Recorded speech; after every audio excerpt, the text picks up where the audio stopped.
Vamos a cerrar la jornada de hoy con Amelia Arandagüete. Es doctora en Historia del Arte por la Universidad Complutense de Madrid, con la tesis La joyería en la corte de Felipe V e Isabel de Farnesio, dirigida por el catedrático don José Manuel Cruz Valdovinos y publicada por la Fundación Universitaria Española. Conservadora de colecciones reales de patrimonio nacional, desempeñando su labor en las colecciones de relojes y autómatas, platería, joyas y relicarios. Conservadora del Palacio de la Almudaina en Palma de Mallorca, gestionado por Patrimonio Nacional. Comisaria de la exposición Relojes de Reyes en la Corte Española del siglo XVIII, La medida del tiempo, celebrada en el Palacio Real de Madrid entre 2011 y 2012 y autora de su catálogo razonado.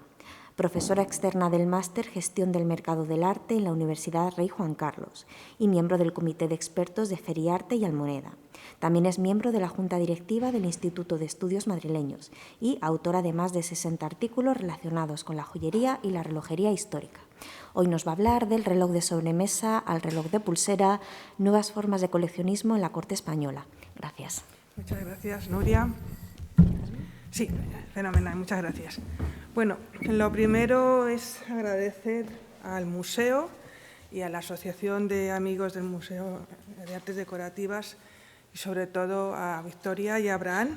la invitación para participar en este primer congreso que espero continúe en próximas ediciones.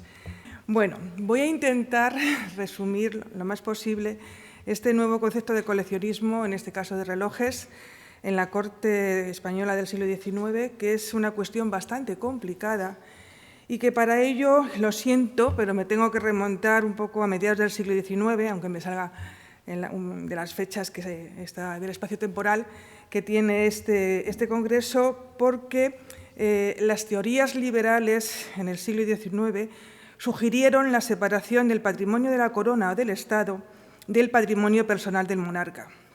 Este concepto surgió tras la Revolución Francesa y tuvo su mejor ejemplo en la creación del Museo del Louvre y en la nacionalización de las colecciones y de los palacios del rey de Francia. En España se pretendió imitarlo con la creación del Museo Real de Pintura, pero en verdad no fue más que una utopía, pues las colecciones continuaban siendo del rey. Y lo seguirán siendo, a efectos prácticos y legales, hasta su nacionalización en 1868, porque rey, Estado y corona se consideraban una misma figura. El problema se planteó ante la posible partición de los bienes de la corona a la muerte de Fernando VII. Fernando VII falleció el 29 de septiembre de 1833. Tras su muerte, el patrimonio de la corona quedó sujeto a la libre disposición testamentaria y, por tanto, susceptible de partición entre sus herederos. El rey dejó como herederas universales a sus hijas, la princesa Isabel, futura Isabel II, y la infanta Luisa Fernanda. Además, reservó un quinto de sus bienes a su viuda, la reina María Cristina de Borbón, su cuarta esposa. Esta libre disposición en la testamentaría del rey puso en peligro, por ejemplo, la integridad de la colección real de relojes, que prácticamente no se había alterado durante el último siglo y medio. De la colección iniciada por el emperador Carlos V y ampliada por su hijo Felipe II, poco quedaba tras el paso del tiempo, el deterioro de las máquinas, el incendio del Alcázar y la Guerra de la Independencia. Pero muchas de las piezas más importantes, como los relojes de sobremesa ingleses, los Breck de Felipe V, los relojes con autómatas de Fernando VI y los relojes ilustrados de Carlos III, aún perduraban. Por no olvidarnos de la magnífica colección de piezas francesas, sobre todo, que durante años habían atesorado Carlos IV y su esposa María Luisa de Parma. Les he puesto simplemente 3 ejemplos por no remontarme a mucho más. Tras la redacción del testamento se produjo la división y reparto de bienes. No voy a extenderme en toda la partición, porque entonces ampliamos con mañana, nos unimos, esto ya quedará luego para la publicación, pero sí que quería resaltarles algunos de ellos para que vean lo que hubiésemos perdido si realmente se hace esa partición a la muerte de Fernando VII. Por ejemplo, a la reina gobernadora, a María Cristina de Borbón, le correspondió un reloj,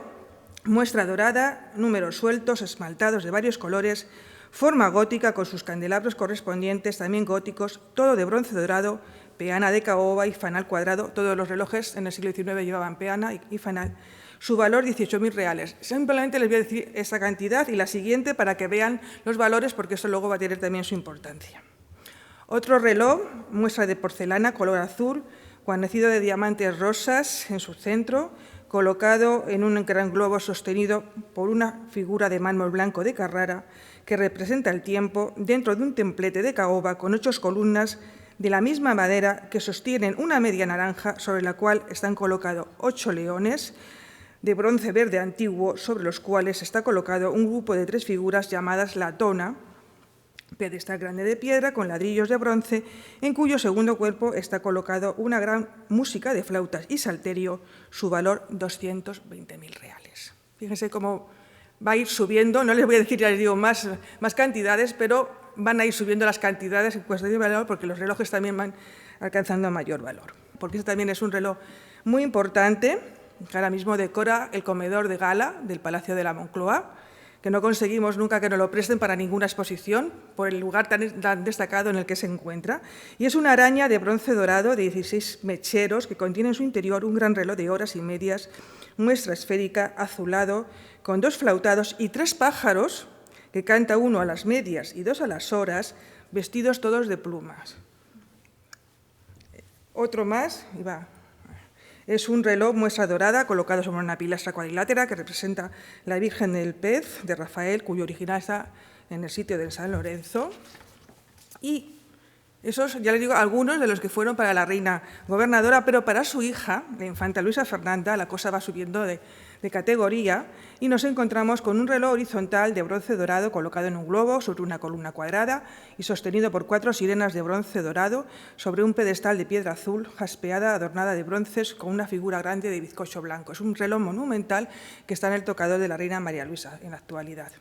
Otro reloj de muestra dorada con números sueltos y esmaltados de blanco de figura gótica con un cuadrito en su centro que representa a Santa Cecilia. Otro reloj, muestra de porcelana, español, su autor don Manuel de Rivas, en Madrid, con una música de flautas colocado sobre una gran caja de China construida en la Real Fábrica antigua que estaba en el Retiro. Sobre este cuerpo hay un trozo de columnas y sobre un trípode que sostiene un platillo de flores, también de China, y a los lados 2 figuras. Más. Este es un reloj sencillo, pero es de los pocos relojes directorios que hay, que realmente forman ellos solos una colección y que solamente la podían tener las personas con un alto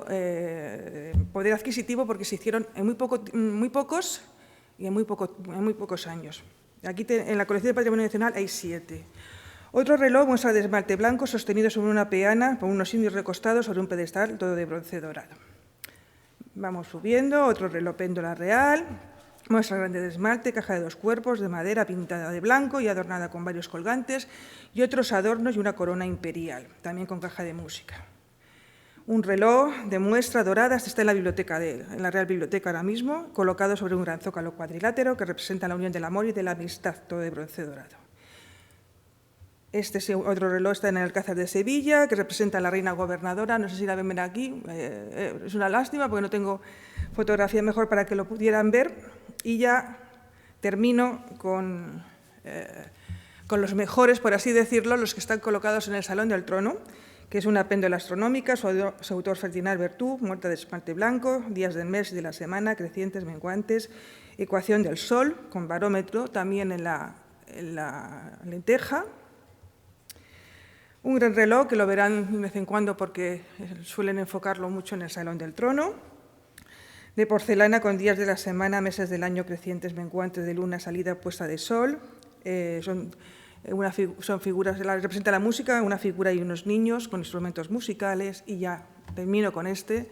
que es otro reloj, hace pareja con el anterior, también con los meses, crecientes, menguantes, salida y puesta del sol, y unas figuras que representan a la astronomía y a la música. Estos relojes, por ejemplo, como les decía,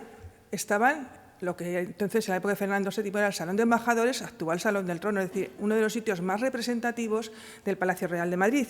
¿Qué hubiese pasado si esta partición hubiese tenido efecto, que hubiese pasado con estos relojes que decoraban estos sitios y que ahora mismo entonces no podríamos admirar. Bueno, pues todo esto se solventó gracias a un decreto de compensación económica firmado por Isabel II. El proceso finalizó con una escritura pública otorgada el 29 de enero de 1858, fíjese, un proceso larguísimo, desde el 33 que había fallecido el rey, en la que se determinó la cantidad en dinero contante y sonante que la reina iba a entregar a su hermana y a su madre, salvando de esta manera la integridad del patrimonio de la corona. De esta manera, los bienes heredados de su padre pasaron a ser desde entonces patrimonio de Isabel II, pero todavía en estos años no se planteó la división entre los bienes adquiridos mediante fondos de la corona, es decir, los bienes que estaban en la Contaduría General, en la Inspección General de Gastos, y los bienes pagados de la cantidad asignada al bolsillo privado del monarca, porque corona y monarca se consideraban legalmente lo mismo, y hasta la Ley de Patrimonio de la Corona, publicada en 1865, no se determinó qué bienes estaban vinculados a la corona, es decir, qué bienes eran colección real y qué bienes formaban parte del patrimonio privado, es decir, del bolsillo particular de los monarcas pagado con su bolsillo particular y que también formaban colección, también eran colección real, pero que podían, y como así sucedió, podían llevarse al exilio, podían dejarlo en herencia, podían venderlo y por eso muchas veces nos preguntamos por qué no tenemos los bienes de la corona como hay en otras monarquías. Pero bueno, volviendo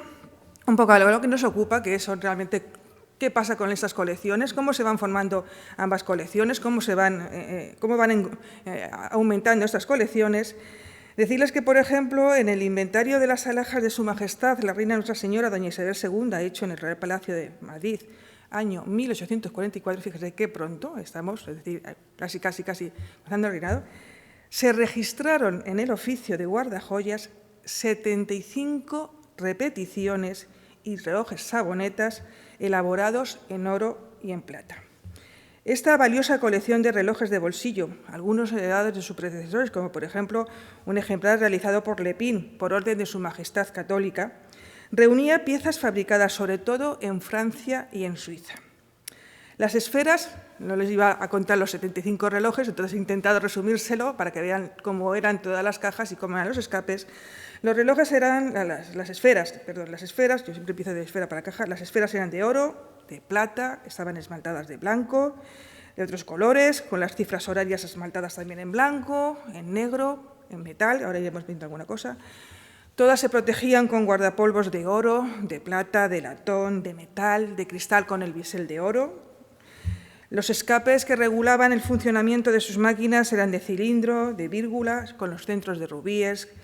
y los más antiguos eran Catalina, lo cual nos indica que son también, ya les digo, colecciones antiguas. La colección de María Luisa de Parma, se pueden imaginar, eran como 600 y pico relojes de bolsillo, los cuales, como eran privados, pues no tenemos ninguno. Había algunas máquinas que tenían compensación térmica, repetición de minutos. También hacían las funciones de despertador, porque los relojes de bolsillo eran lo más cercano a la cabecera de la cama y funcionaban como despertadores y también, era curioso, ya en el siglo XIX tenían protección anticaída para que no se estropearan. Es decir, eran piezas, les digo, de grandes coleccionistas. Muchos disponían de gran sonería y algunos incluso con cajas de música. Las cajas eran lisas o estaban adornadas con un grabado guilloché, estaban esmaltadas, como les he dicho, enriquecidas con pedrería. Y entre todos ellos, simplemente decirles que me llamó la atención un reloj que tenía la caja adornada con un mapa y otro que tenía la caja adornada con un plano de Madrid. Es curioso que ya en aquel momento.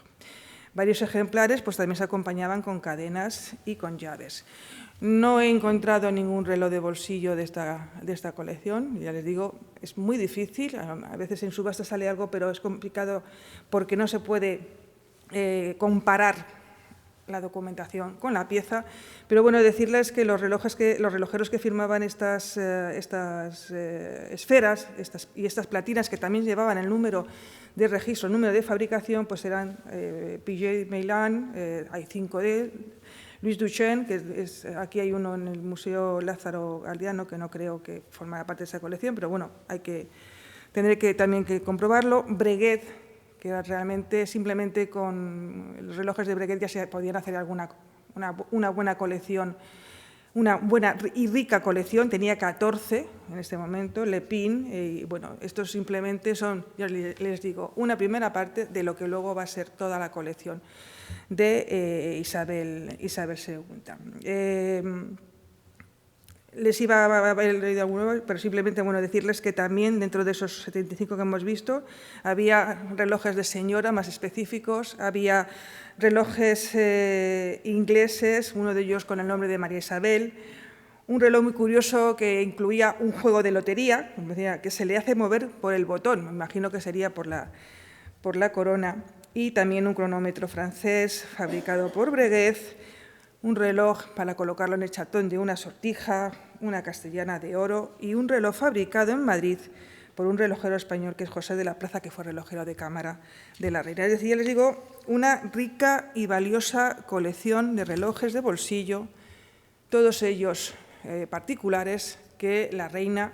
utilizó durante su reinado y que luego se llevó al exilio. Por otra parte, les había traído un Breguet, pero es un Breguet moderno, no tiene nada que ver. Por otra parte, está esa segunda colección, esa colección real, esa colección pública, por así decirlo,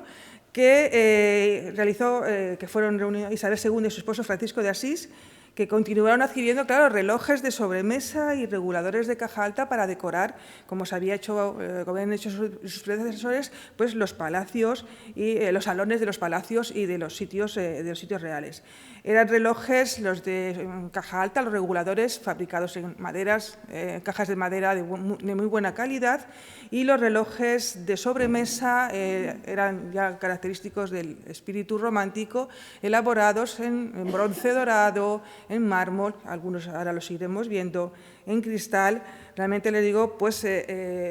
siguiendo la moda francesa, porque además en el reinado de Isabel II Francia era un referente en cuestión de estilo, y firmados, ya les digo, por relojeros muy buenos, de los que todavía nos queda mucho por investigar, pero que esperemos que en los próximos años se puedan conocer más, pues como los Brocoz y Deleter, José Hofmeyer, Ringon, Freix, Matías Fernández de la Peña o Peña y Sobrino, de los cuales yo les voy a pasar ahora rápidamente algunos. Entre todos ellos a mí me ha llamado la atención, y es una cosa que también está todavía, que la tengo todavía en estudio, es decir, esto ha sido el comienzo, me han abierto ustedes las puertas para seguir investigando mucho, porque el 5 de noviembre de 1857 Isabel II compró a Alberto Villeter un reloj astronómico y geográfico que en aquel momento se destinó al Salón que fue del Placer en el Palacio del Buen Retiro. Hay un reloj muy parecido también astronómico en el Congreso de los Diputados y la ficha del Congreso de los Diputados pone que lo compraron directamente a Alberto Villeter un año después, en 1858. Pone que está la documentación en el Congreso de los Diputados. Voy a intentar han sido varios los intentos por poder ver esa documentación, espero en algún momento poderlo ver, para saber si realmente se trata de dos relojes, es decir, si Isabel II compra uno para el Palacio del Buen Retiro y el Congreso de los Diputados compra otro al año siguiente, o si realmente estamos hablando del mismo reloj que se pudo incluso vender a través de la propia monarca, ¿no? Pero bueno, quitando estos relojes que se conservan en patrimonio nacional y de los cuales además tenemos el dato documental, que es lo más importante para un investigador, pues tenemos este reloj de José Hofmeyer, que comenzó a trabajar para los Reyes en 1853, relojero de origen alemán, y que le vendió a los Reyes. En este caso, las cuentas surgen de la pareja, vienen a través de la Intendencia General de Gastos, y se describe como un reloj para colgar con escape visible, en caja octogonal, valorado en 1.000 reales, es decir, pagaron los monarcas 1.000 reales por este reloj. Un reloj de sobremesa de mármol blanco con la figura de un joven, con un perro realizados en bronce, con una guarnición formada por 2 copas a juego, se conserva también la guarnición, en 3.300 reales. En este se especifica que lo compró la reina de su bolsillo particular, aunque luego ingresó en la colección real, y un reloj que ahora les voy a enseñar un poquito más adelante, a ver qué les parece, un reloj de sobremesa de mármol blanco con barómetro y 2 termómetros, semanario, calendario, meses del año, fases de la luna, escape visible y ecuación del tiempo en 3.500 reales. ¿Por qué me han contado todas estas cosas? Porque esto está en la factura de José Hofmeyer, junto con un reloj saboneta que llevaba las tapas esmaltadas con los retratos de sus majestades, por uno de los lados, por la otra con las armas reales, otras 3 sabonetas y una repetición de oro semicronómetro que también tenía adornada los retratos de sus majestades. Les voy a enseñar algún reloj más de Hofmeyer, aunque no tenemos todavía, no he encontrado la factura. Espero que pueda aparecer, porque ya saben, todos ustedes conocen los archivos y saben lo difícil que es encontrar justo el reloj o el mueble o lo que estés buscando en ese momento, pero bueno, en la colección se conservan estos relojes, son de Hofmeyer, entonces los tuvieron que comprar en estos momentos. Esta es una pieza preciosa que hay en el Banco de España. Hay un reloj muy similar con su guarnición, que debían de ser fabricados por la misma época, pero no es de Hofmeyer, sino que lleva en la esfera Peña y Sobrino. Esta es una pieza muy bonita. La fotografía no le hace justicia realmente el estilo del romanticismo, con ese barroquismo propio del reinado de Isabel II, de las decoraciones. Es una pieza un poco más, yo pienso que puede ser de Alfonso XII, de los pocos años que Alfonso XII compró relojes. Y bueno, de Brocaud les he traído estos dos, pero realmente el que me interesaba, por retroceder un poco, esta es también una pieza que estaba atribuida a Matías Fernández, pero que es de Brocaud. Este es el que yo quería volver, porque si se fijan, este es un reloj que está firmado en la esfera por Matías Fernández de la Peña, pero si se dan cuenta, se parecen mucho en la descripción al que les acabo de contar en la factura de José Hofmeyer, porque es de mármol blanco, con barómetro, con termómetro, con semanario, con calendario, con los meses del año, las fases de la luna, aquí, y el escape visible, este es el escape visible, aquí, y la ecuación del tiempo. ¿Qué puede ocurrir? Pues que Matías Fernández de la Peña podía ser relojero, pero también podía ser comerciante, y a lo mejor lo que hace, igual que nos había ocurrido en el siglo XVIII con François-Louis Godon, es que compraba los relojes y luego colocaba su firma, haciéndonos pasar un reloj de José Hofmeyer por un reloj fabricado por él. En el mundo de la relojería siempre ha habido un poco estos juegos de apropiarse de cosas que no son suyas. Otra pieza que debió llegar en este momento, porque además responde al estilo del reinado de Isabel II, es este reloj de Charpentier, que era el antiguo Maison Oudin, que sí que se conserva una factura del envío que se hace de un reloj de bolsillo que había adquirido el rey Francisco de Asís en 1865 durante un viaje, durante su estancia en París. Y aprovechan para mandar la factura para decirles que, bueno, que si les gusta la pieza, y como ya también ellos han enviado alguna más a la corte, pues que les gustaría muchísimo que les nombraran relojeros de sus majestades, ¿no? Ya que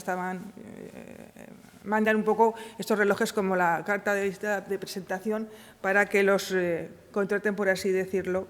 y puedan trabajar para los reyes, que en aquel momento seguía siendo uno de los mejores clientes que había. Más relojes simplemente se los paso porque son relojes que se conservan, pero que los tenemos allí, pero que no tengo, ya les digo, todavía esa factura que me ayude a saber en qué momento se compraron y por cuánto compraron, pero son relojes de French, que es uno de los mejores relojeros ingleses, que tuvo mucho comercio con la corte de Isabel II y sobre todo con Francisco de Asís. Son estos más, que ya les digo, relojes, como ven, son relojes todos ellos destinados para decorar salones, es decir, estos relojes no eran para que luego se los pudieran llevar, sino que simplemente era para que se quedaran allí decorando y para que formaran y que engrandecieran esa colección real, ¿no? Son relojes un poco más toscos, o este es una pieza fantástica de este tamaño, es un reloj de cabecera, es un reloj de mesilla y realmente es una pieza que espero que en algún momento se pueda exponer y se pueda ver. Y ese es un reloj simpático de Breguet, que está en la zona de Presidencia, de Mayordomía, es más fácil de ver, Y simplemente comentarles que es una pieza muy rica porque está dedicado a Su Majestad el Rey, está fechado, se lo regaló Agustín de Betancourt, es un dato que me han facilitado hace muy poco la Casa Breguet. Es un reloj simpático porque este es un reloj de sobremesa que se quedaba en el salón, encima de la chimenea, y que en la parte superior, que le hemos perdido, tenía un reloj de bolsillo que se metía como su nombre indica, en el bolsillo, que podía pasar todo el día por allí y que con ese movimiento podía adelantar o atrasar, pero que cuando el propietario o la propietaria llegaba a su casa y lo colocaba encima de esta media luna, pues el reloj, si ven ahí un pivotito, por simpatía fijaba su hora exacta a la hora marcada por el reloj de sobremesa, ¿no? Entonces, era para que siempre al final de la jornada o media jornada el reloj volviera otra vez a sincronizarse y allí realmente en hora, porque ya en el siglo XIX, en ese momento, la hora era muy importante. Pues no tenemos que olvidaros que ya existían los trenes y otros medios de comunicación en los que tenían que estar más o menos en hora. Yo creo que ya por esa fecha sí que había trenes. A ver si me he metido yo ahora aquí. No, bueno. Es que el otro día justo me lo comentaban y dije, pues yo creo que sí, pero bueno, es un apunte que nos queda luego para la discusión. Bueno, pues ya termino, les digo uno más, un raingo, porque les quiero contar una cosa curiosa, porque yo les he dicho, los relojes de caja alta no eran relojes como para transportarlos en la maleta y llevártelos, y sobre todo para llevártelos en el exilio, como fue este caso. Bueno, pues el rey Francisco de Asís, y esto es una de las cosas curiosas que he encontrado gracias a poder organizar esta ponencia para este congreso, y por eso estoy muy feliz, porque es que ahora les voy a contar la historia siguiente, no la de esta, sino la siguiente. Bueno, pues el rey Francisco de Asís, al igual que el resto de la familia real, pues se marchó al exilio tras la Revolución de 1868, la gloriosa. Y en 1881 se instaló en el Château de Punay, cerca de Saint-Denis, en Francia, y allí vivió hasta que falleció el 17 de abril de 1902, a pesar de que se había restaurado la monarquía, primero en la figura de su hijo, de Alfonso XII, y luego de su nieto, de Alfonso XIII. En el inventario que se hizo del mobiliario y de los objetos pertenecientes al rey en este château, encontramos algunos relojes que desde antiguo habían pertenecido a la colección real y que el rey se debió de llevar, porque le gustaban mucho, a este exilio. Entre ellos, fíjense que este es un reloj, no es un grandfather, es un reloj de sacristía, está en la sacristía del Palacio Real de Madrid, y allí estaba, en la testamentaría de Fernando VII. Es un reloj inglés, de caja alta, con una máquina ya con todos los adelantos técnicos de la relojería inglesa. Es un reloj fantástico, estupendo, adaptado a las sacristías, porque las sacristías los monaguillos son más bajitos, entonces para que pudieran ver la hora, por eso no son grandfather, aunque ustedes lo vean aquí, no es como los que hemos visto antes de Friends. Y ese es un reloj que había llegado a Fernando VII a través de la testamentaría de su tío, el infante Antonio Pascual, que tenía una colección inmensa de relojes y que se la deja, por todo, siempre decimos Carlos IV, pero es que también su hermano tenía una colección muy importante que a su muerte legó toda a su sobrino, a Fernando VII, que es otro de los grandes desconocidos en el mundo de la relojería, porque le gustaban mucho los relojes y compró mucho. Entonces, Fernando VII se queda, le digo, con parte de la testamentaría de su tío, muchos de esos relojes los lleva al Palacio del Pardo, curioso, pero algunos se quedan en el Palacio Real, como este reloj de caja alta. Y Francisco de Asís se lo lleva al Château de Punay. Y cuando fallece, dice que lo devuelvan a Madrid. Y lo devolvieron a Madrid, ya les digo, y está en la sacristía del Palacio Real de Madrid. Pero el que a mí me llama más, el que me ha llenado más de satisfacción es el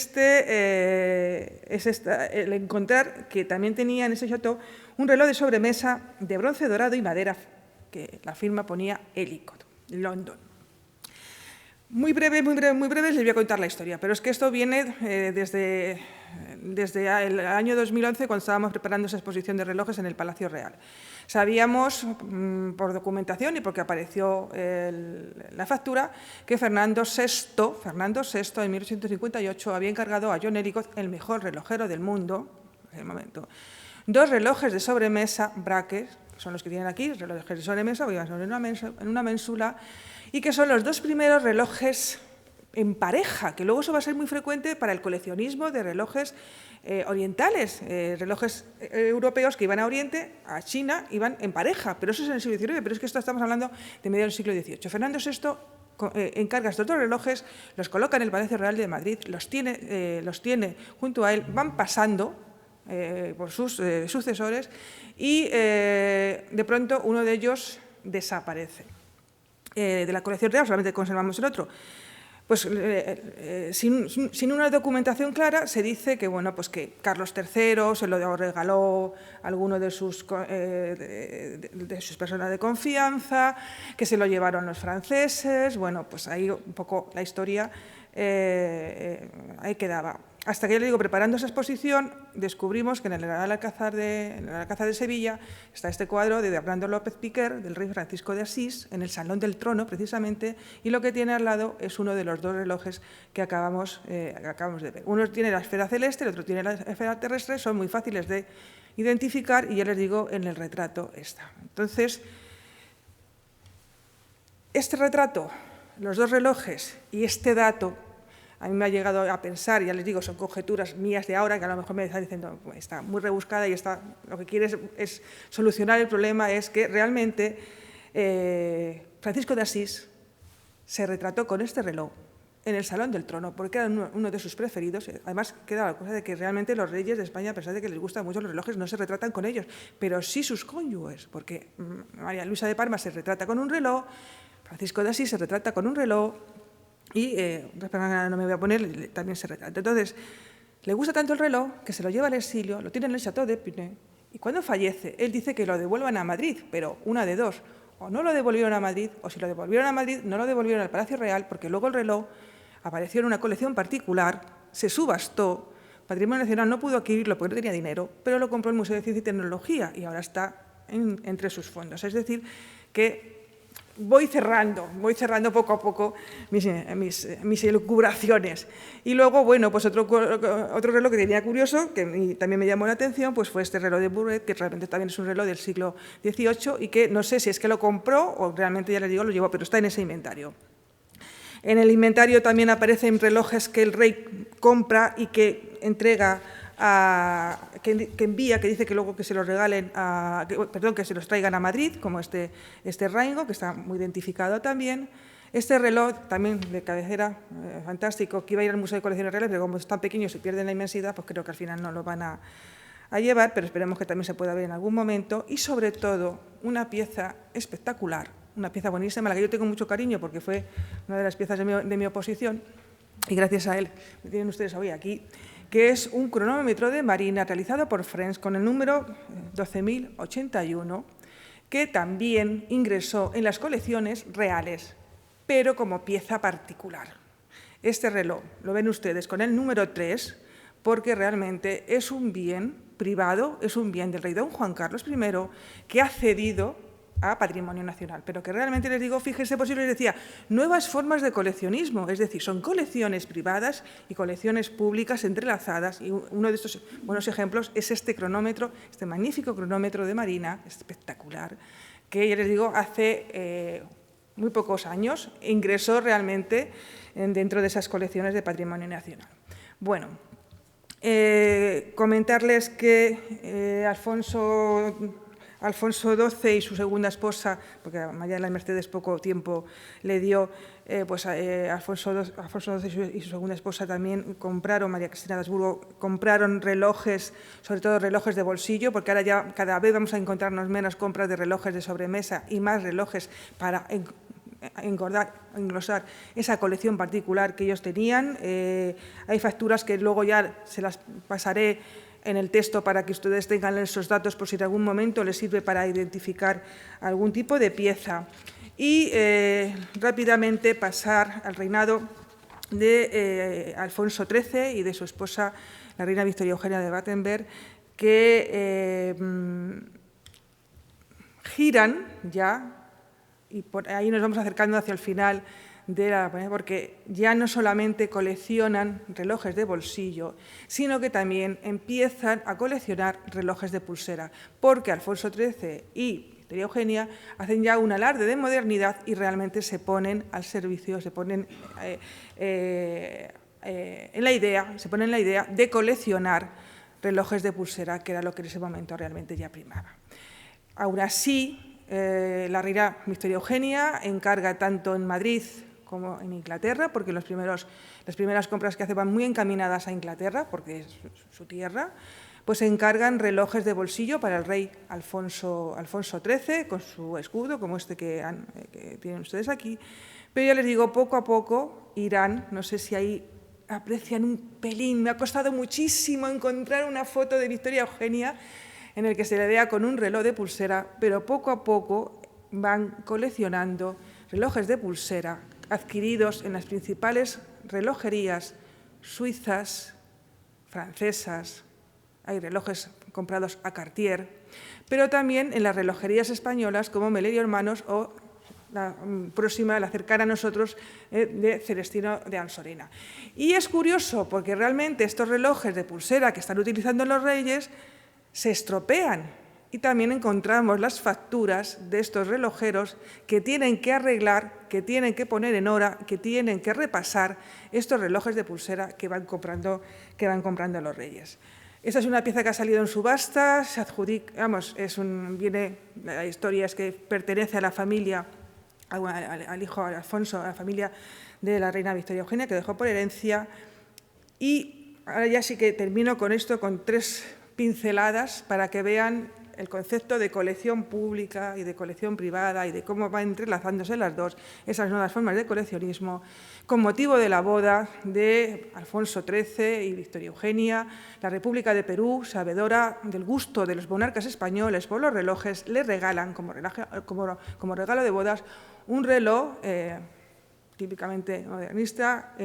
con la figura de Urania y dos niños realizada en marfil, adornado con esmalte, con lapislázuli. Pone además debajo del reloj, aquí están las cifras horarias, pone la dedicatoria, y es un reloj que, aunque se regala como motivo de una boda y por tanto debía de ser ya formar parte de la colección pública, aún permanece en la colección privada. Estamos en negociaciones para que pueda pasar a esa colección real, a esa colección de patrimonio nacional, pero todavía sigue siendo una pieza privada, por eso les había puesto ahí pieza privada, es decir, pertenece todavía en ese momento al rey don Juan Carlos o al rey Felipe VI. Ahora mismo no sé cómo están pasándose las cosas. Y con motivo también de esa boda, para que vean, aquí sí que esto es importante porque un reloj que formaba parte de la colección real y que había salido en circunstancias que no sabemos, pues el embajador de Alemania, el barón Sturz, lo encuentra en el mercado y, sabedor de que era un reloj de la colección real y que había pertenecido a Felipe II, lo compra y se lo regala también a los monarcas, y desde ese momento vuelve al monasterio del Escorial, no al dormitorio, que realmente allí no estuvo, pero bueno, se coloca en el dormitorio para realmente enlazar con esa idea de colección real. Y el último ya, de verdad, que con esto termino, es esta pieza espectacular, que también es otro de los hallazgos de esa exposición. Es un reloj que nos llegó de regalo, así. Es decir, nosotros pretendíamos que el monarca entonces, el rey Juan Carlos I, nos prestara el reloj de las 4 fachadas, el de Thomas Hill, de 1725, una cosa así, que sale algunas veces, sobre todo en el discurso de Navidad, apoyado en un lado del despacho oficial del rey en el Palacio de la Zarzuela. Pues le pedimos que nos prestara ese reloj para la exposición, porque habíamos comprado el Patrimonio Nacional los 4 grabados de las 4 fachadas de ese reloj. ¿Y cuál fue nuestra sorpresa cuando, bueno, a mí no, al presidente de Patrimonio Nacional, ojalá me hubiese hecho a mí ese regalo, por así decirlo, pero cuál fue la sorpresa que al pedirle al rey ese reloj para la exposición dijo: y también os presto este que llevo aquí. Y sacó este magnífico reloj, que es un reloj de bolsillo que perteneció a la reina María Cristina de Habsburgo-Lorena, que está en su testamentaría, que se describe muy bien junto con otros relojes en los que aparece otros relojes de bolsillo adornados con el anagrama de Alfonso XIII, cuajados de pedrería con diamantes y las armas reales, pero junto a en esa testamentaría, junto a esos relojes, aparece muy bien descrito un reloj con miniaturas de la familia de Felipe IV, que es este que tienen aquí, y que realmente ella cedió también a su hijo Alfonso XIII y que está en las colecciones privadas, esperando también a que formen parte de las colecciones públicas, porque de momento está incluido en el listado de los relojes del Museo de Colecciones Reales, a la espera realmente de si pasa ya como bien de patrimonio nacional o como bien privado cedido en préstamo, en depósito a ese museo. Y bueno, no sé si les he ayudado, si les he aclarado un poco ese nuevo coleccionismo que surge en las colecciones reales a finales del siglo XIX, principios del siglo XX. Yo espero que todo esto quede luego reflejado en una publicación, que es realmente también lo que más nos gusta cuando participamos en un congreso. Vuelvo a decirle que muchísimas gracias. Siento las horas que tenemos, espero no haberles aburrido mucho y cualquier cosa que necesiten, pues me tienen cerca.